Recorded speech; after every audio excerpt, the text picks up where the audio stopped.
discussions, enlightenment, and happenings in Ebonyi State. And today, which I promised you, the final episode of the disability inclusion in rural communities in Ebonyi State. I have amazing personalities here to do justice to that. So, Mrs. Barrister FaithVin Mwanchor, did I get that right? That's good. Oh, hallelujah! Thank you very much for coming. You're welcome. So, please, can you just give me, a brief intro for yourself? Like you said, my name is Barrister FaithVin Mwanchor, gender-based violence task force coordinator of Ebonyi State. Okay. And the Dex officer, focal person on gender, Ministry of Justice. Thank you very much for coming here. Thank you. Then also, to my left, the only man in our midst, I have Mr. Isaac here from Jonapid. Thank you for coming, sir. Please, can I meet you? You're welcome. My name is Ebonyi Isaac. I am the State Secretary, Joint National Association of People Living with Disability. Okay, thank you for coming, sir. Then our final woman.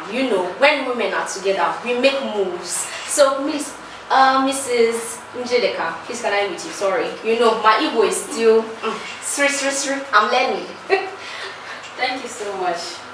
I am Ekpe, Njideka, Helen, Mrs. I am a legal practitioner.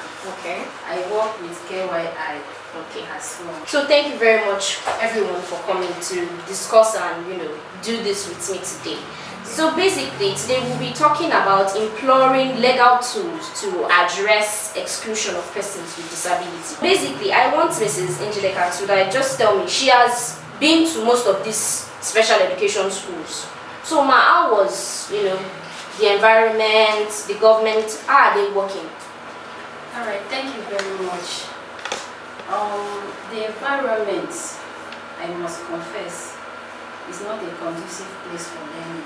Really? Yes, actually. We went to St. John. The first day we went to St. John. The other day we went to Opefia, Dr. Ezekiel's secondary school, Ohozara. Okay. So when we went to St. John, the environment, I don't think that government has done anything to help the situation. And St. John is here in Abakaliki? Yes, St. John is here in Abakaliki. So upon interaction with them, we got to know that they are finding things very difficult. How to go about it, the classroom. In fact, we discovered that there are students that have graduated for a particular class, but because of lack of accommodation, they couldn't move to the next class. They had to remain there. And they say that paying the teachers has not been easy. That government is not assisting, that they had to tax themselves. Even parents, they came, they were all lamenting. So it was actually something that needs urgent attention. So Mr. Isaac, you work with Jonapid. What do you have to say to what she just said? Well, in Ebonyi State here, Jonapid per se have not done much when it comes in terms of maybe trying to know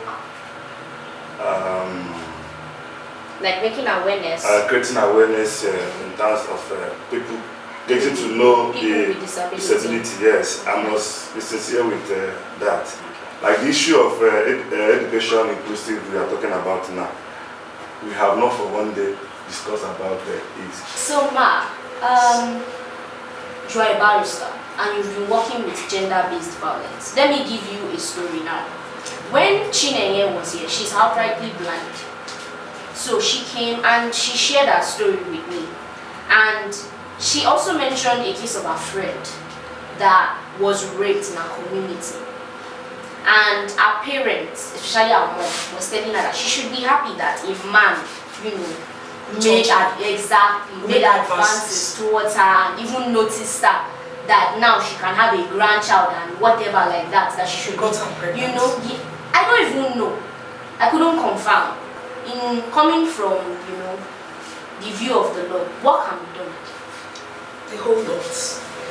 Like, while we wait for domestication of the law that protects people with disabilities, okay, we presently have what we call VAP law, which is violence, prohibition of the VAP law, violence against people's prohibition law of Ebonyi State.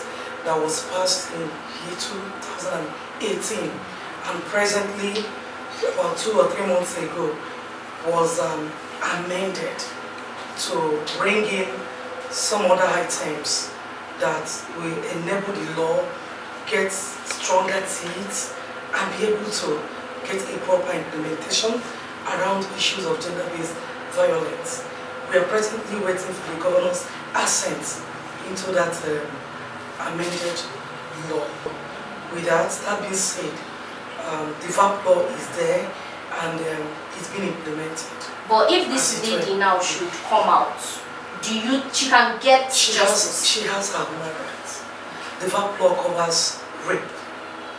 If she was actually raped, yes, the VAP law covers it. If it's a minor, the VAP law covers defilement. So she's first a woman before we start talking about the issues of disability. So that one, for now, covers her. Thank you. Thank you very much. Mrs. Helen, so I just want to come back to you. Apart from St. John, you said you went to Ekpe as well. Yes. Is the story the same thing there? Actually, the story is the same. As well, Yes, because one Dr. Zikiwe that we met there, who was actually the spokesperson, and the teachers and other parents, they equally addressed us. Okay. So they complained bitterly about the issue of feeding. The man told us that it was in 2015 that was the last time they got anything from the government. Yes, 2000, as far back as 2015. So since then till now, nothing has happened. And it's not as if they've not really made efforts. They've been writing to the government, they've been writing applications, they've been meeting people to help. Thank you. Mr. Isaac.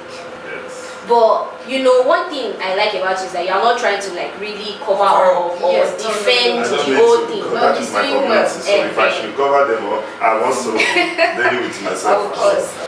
These things that she said, is there a way that if you go back, you can table it and, solutions can be, remedies will come out?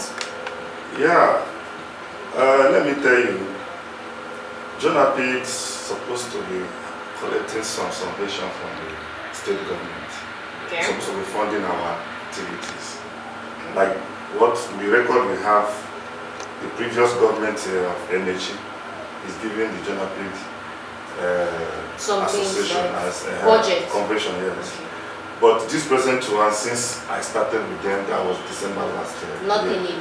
We have not received anything subvention. Really want to chip in. I thank God for the nature and the type of the secretary to the organization of people living with disability. But it is my opinion that the organization has not done well. That's my opinion. Their voice actually has not been heard. They have not done much around it. It is my opinion that the organization is not doing enough. Their voice has not properly been heard. By the government. It is just suddenly, maybe recently, this year, that all these issues are beginning to come up. Before now, because I've heard the secretary saying the government, today's government, I am not standing in for them. By no means, by any means, I'm not even trying to do. But I still want to tell us that they should go home and do more. Maybe it is a function of their present administration not doing much. They should go home and organize themselves, make use of the instrumentality of all the organizations, the CSOs, all the NGOs, either the ones working or not even working around the issues of inclusiveness of people living with disabilities. Recently, have been getting complaints, particularly from your women. I've been getting complaints with respect to housing and issues like that, ejections from homes, from their landlords, and them not being able to quickly get an accommodation because of the structures, the facilities that are available in town. And I've always told them, call me, gather your people, let us go and do sensitization at the Ministry of Works or what. Let us go do one or two things around these issues. But that is how it ends. But let me even shock you. That is it. Do you know that Let me even finish. I like it. It's getting Let me finish again. Oh, yeah. And again, I think one of the things that is, replete with some of our people, particularly the people living with disabilities, most of them are selfish. It is all about them. Speak on. Believe it or not, everything is all about maybe me. Maybe she has a disability on her legs. Okay. It is all about her. They don't, like when we talk about disability, what comes to mind first and foremost is the issues of people not having limbs. They don't really consider the people that are visionary impaired. They don't consider this. They don't consider so many other aspects of disabilities. I could remember, was it this year? No, last year, I brought some number of wheelchairs and helped in using it to mark the day, International Day of People Living with Disabilities. Yes. And when I went there, surprisingly, most persons that I saw there were people that are physically challenged. I couldn't see the others. Yet, these people were asked to do what? Mobilize. But in their mobilizations, they don't see those other issues as an issue that should be projected to the society. So it's not about blaming the government, saying the government is not doing enough. Within you, what have you been able to do for yourself? Thank you so much. Thank you so much. Please, I have to respond to that. Please respond. Yes.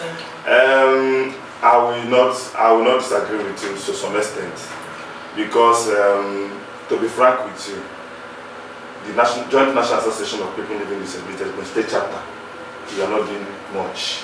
In fact, we are not doing anything. The reason is not because most of us are not ready to embark on the job, understand? That they trusted on us after the election. That was 2nd of December. But the truth is that the person we called our head, that's the chairman, is not carrying anybody of us along. Let me shock you. Since after 2nd of December 2021, our election day, and sworn in, we have only had meeting once. We have fought on how we'll be holding meeting every month. Understand? So it's safe to say that from that December all these things till now, how can you move forward when you don't have meeting and discuss way forward? How can you move forward? And if you push for more, they say no money. So thank you very much, sir. So Ma, what I want to ask you now is concerning, disabled persons, their legal rights. Those ones that do not come out, those ones that can't come out and defend themselves, those ones that can't even leave the four corners of their house. How do you, fight for their right for them if they are facing challenges? Like you said, if they are not coming out, if they are not speaking up, we wouldn't be able to know. An issue of their legal rights will not even come up. But as a group, which I pilot the affairs, the Gender-Based Violence Task Force of Ebonyi State, what we have always done, we prioritize advocacy, we prioritize sensitization. Like within this year, we've been able to go to almost all the local governments of the states, and I've lost count. So many number of communities where we have gone to do what we called identify or screening people for GBV, screening particularly women, because when you talk of violence and all of that, a high percentage goes to women and children. So within this year, within these past 9 months, we have engaged ourselves into massive sensitization. So at this point, because the issue of people living with disabilities not being able to complain, not being able to speak up about violations of their rights, that thing is really coming up, and I'm facing it and it's bothering me a lot. So what we can now start doing differently is to start identifying them, maybe with the help of their organization, identify them, know where and where they can be found, and in collaboration with them, we can make a program that a sensitization program with them. Thank you very much, ma'am. Sir, what do you have to say to that? I want to appreciate Barrister so much. Yeah, Barrister Faith so much. That's very good. Thank you, sir. At least you are like picking up and showing them that you are ready to work. So thank you for doing that. Thank you. Okay, so right now we'll be going on a short break, a very mini break. And when we're back, we'll be with Miss Melva.